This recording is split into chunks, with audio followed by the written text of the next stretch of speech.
జిల్లా factory chairman ఈ రోజు ఉద్యమాలు అవశ్యమయ్యే పరిస్థితి ఏర్పడింది.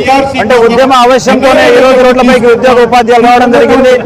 ఎందుకంటే గత 2 సంవత్సరాలుగా ఈ రాష్ట్ర ప్రభుత్వానికి ఉద్యోగ ఉపాధ్యాయ సంఘాలు ఒక అవకాశాన్ని కల్పించాయి.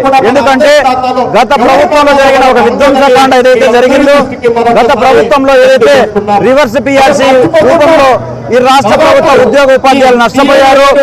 అలాగే వేల కోట్ల రూపాయల బకాయిలు ఉద్యోగులకు ఏదైతే నిరాశ చెందారు. అలాగే ఏదైతే 5 డిఏలతో ఒక పిఆర్సీ ఏర్పడిందో, ఈ మొత్తం 5 సంవత్సరాలుగా ఏదైతే నష్టపోయారో దానికి పరిష్కారం లభిస్తుంది అని చెప్పేసి ఎంతో సంతోషపడ్డారు. కానీ ఈ ఆశలు అడియాసలు అయ్యాయి, మా నమ్మకాలు ఉమ్మయ్యాయి. ఎందుకంటే గత 2 సంవత్సరాలుగా ఈ రాష్ట్ర ప్రభుత్వం కానీ అధికారులు కానీ పాలకుల తీరు మారలేదు. ఎందుకంటే ఉద్యోగ ఉపాధ్యాయులకు 12వ పిఆర్సీ ఈరోజు 2018 నుంచి అమలు కావాలి. ఈరోజు 2023 నుంచి అమలు కావాలి. కానీ 2026 అంటే దాదాపు 36 నెలలు ఆర్థిక ప్రయోజనాన్ని మేము నష్టపోయాం. అలాగే ఇంతవరకు మధ్యంతర భృతి లేదు, కమిషన్ ప్రకటన లేదు, 5 డిఏలు పెండింగ్లు ఉన్నాయి.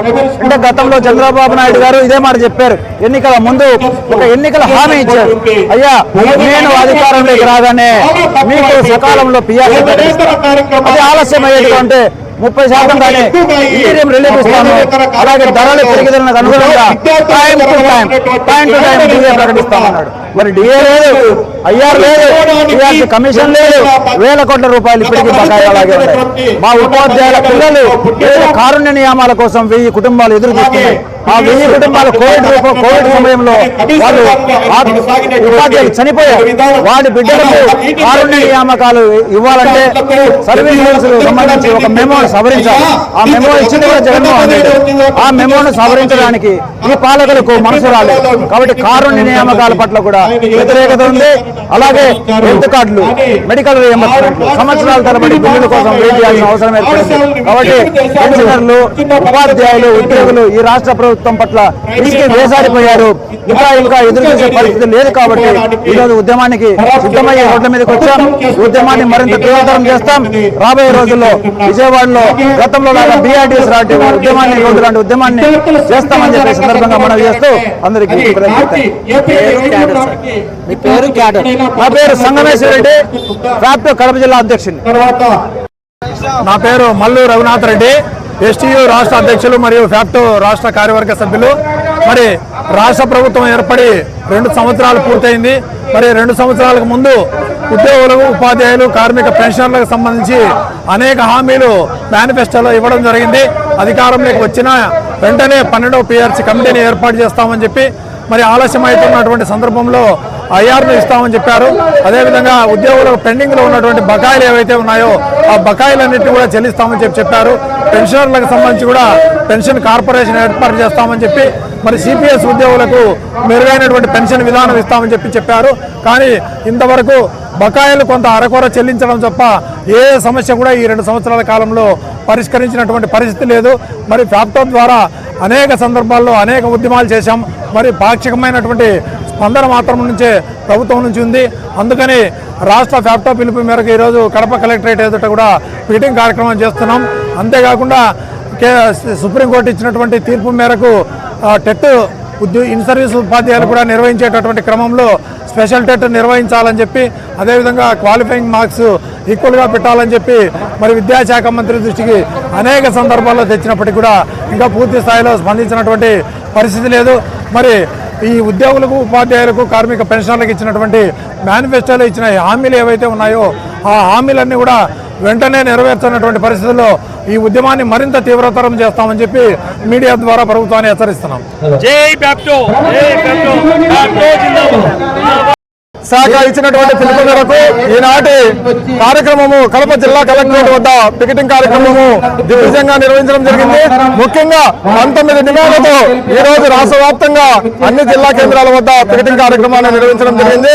ముఖ్యంగా ఏర్పడి కూడా ఈ రోజుకి 2 సంవత్సరాలు పూర్తయినప్పటికీ ఒక్క డిఏ ఇచ్చి ఉద్యోగులకు అన్యాయం చేసిందని చెప్పేసి ఈ రోజు చెప్తున్నాం. 12వ పిఆర్సీ గడువు కూడా 3 3 సంవత్సరాలు అయిపోయింది.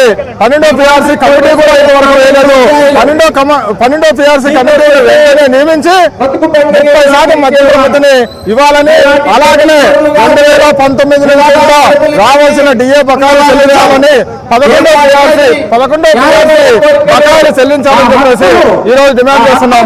అలాగే కూటమి ప్రభుత్వం అధికారంలోకి రాకముందు సాక్షాత్ చంద్రబాబు నాయుడు గారే ఉద్యోగుల ఫ్రెండ్లీ ప్రభుత్వంగా కూటమి ప్రభుత్వం ఏర్పడిన తర్వాత ఉద్యోగులకు మేలు ఐఆర్ ఇస్తాము, సకాలంలో PRC ఇస్తాము, సకాలంలో జీతపట్టాలు చెల్లిస్తాము, సరెండర్ లీవులు కూడా ఇస్తాము, సంవిధానంలో మీకు న్యాయం చేస్తామని చెప్పేసి చెప్పడం జరిగింది.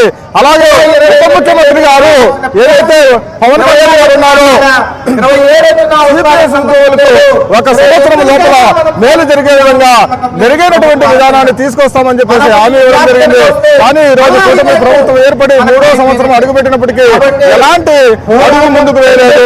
ఏదైనప్పటికీ ఇలాగే కొనసాగితే ముందు రాష్ట్ర వ్యాప్త ఆందోళన కూడా నిర్వహించాల్సినటువంటి అవసరం ఉంది. ఖచ్చితంగా కూటమి ప్రభుత్వం ఉద్యోగుల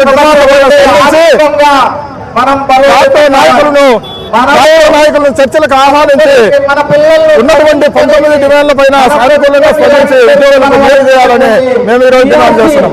అలాగనే విద్యారంగంలో అనేకమైనటువంటి సంస్కరణలు ఈ రోజు తీసుకురావడం వల్ల విద్యా విధానంలో కుంటుపడుతుందని చెప్పేసి ఈ రోజు మేము ఉద్యోగుల పక్షాన మేము ఆందోళన వ్యక్తం చేస్తున్నాం. అలాగనే ఉపాధ్యాయ విధానము ఈ రోజు కుంటుపడుతుంది. ముఖ్యంగా టెట్ అనే అంశము ఈ రోజు 25 సంవత్సరాలు 30 సంవత్సరాలు ఉద్యోగంలో చేరి ఉపాధ్యాయులు ఈ రోజు టెట్ రావడం అనేది, టెట్ పాస్ కావడం అనేది చాలా దుర్మార్గకరమైన విషయం. ఎందుకంటే టెట్ రాసే అంశంలో ఉపాధ్యాయులు విద్యార్థుల యొక్క విద్యా ప్రమాణాలు తగ్గుతాయి. ఉపాధ్యాయులు టెట్కు ప్రిపేర్ అయ్యే సందర్భంలో సెలవులు పెట్టుకోవడం కానీ లేదా వాళ్ళు చదివే సందర్భంలో విద్యార్థులు నష్టపోతామని చెప్పేసి ఈ సందర్భంగా ప్రభుత్వాన్ని ప్రశ్నిస్తున్నాం. ఎక్కడ తిరిగి టెట్ను రద్దు చేసి ఉపాధ్యాయులకు న్యాయం చేయాలని డిమాండ్ చేస్తున్నాం. మరి రాబోయే కాలంలో ఉపాధ్యాయులు ఉద్యోగ కార్మిక పెన్షన్లు అందరికీ కూడా 12వ PRC అమలు చేసి డిఏలను సకాలంలో చెల్లించి, ఇప్పటికీ ఇంకా 5 డిఏలు పెండింగ్ లో ఉన్నాయి, డిఏలు అన్నింటినీ కూడా చెల్లించి 12వ PRCని అమలు చేయాలని డిమాండ్ చేస్తున్నాం. నా పేరు Rallapalli Abdullah, doctor secretary general YSR Kadapa జిల్లా. అలాగే ఉప ముఖ్యమంత్రి గారు ఒక తండ్రి కొడుకులాగా ఏ రోజు ఎంత అభివర్ణించారో ఖచ్చితంగా దాన్ని కూడా ఒకసారి మీరు గుర్తు చేసుకుని ఖచ్చితంగా ఉద్యోగోపాధ్యాయులకు అవసరమైనటువంటి సమస్యలు మీ సమస్యగా భావించి తీసుకెళ్లాల్సిన అవసరం ఉందని చెప్పి తెలియజేసుకుంటూ, గతంలో పెద్దన్న పాత్ర పోషించి 43% PRC విభజన అయినప్పటికీ కూడా ఇచ్చిన ముఖ్యమంత్రి గారు ఈ రోజు 2 ఏళ్ళు అవుతున్నారని ఇంతవరకు ఆ ఊస లేకుండా పోవడానికి ముఖ్యమంత్రి గారు ఖచ్చితంగా దీనిపైన ఒకసారి కాన్సన్ట్రేట్ చేయాల్సిన అవసరం ఉందండి. ఎన్నో పనులు చేస్తున్నారు. ఆ పనులు ఉద్యోగోపాధ్యాయులుగా మీరు చేసే ప్రతి పనికి గురువుల తీసుకొచ్చే బాధ్యత మన పని అని చెప్పి మీకు కూడా పవన్ తెలిసి మాట ఉద్యోగోపాధ్యాయులు